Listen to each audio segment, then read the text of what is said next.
In this video, I'm going to show you how to contact Wish's customer support. If you find this video helpful, please drop a like and subscribe to my channel. In saying that, let's just jump straight into the video. Alright, so the best and easiest way to do this is to open up a web browser and head on over to a site called pissconsumer.com. This is it here, so go ahead and click into pissconsumer.com. And now from here, we've got a search bar at the top of the page, and now type in Wish. And now click onto Wish.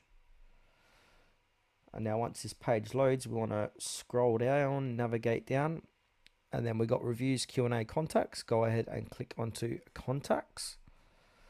Now if we scroll down here again, we got a phone number we can call, so we can call that number or click on call customer service.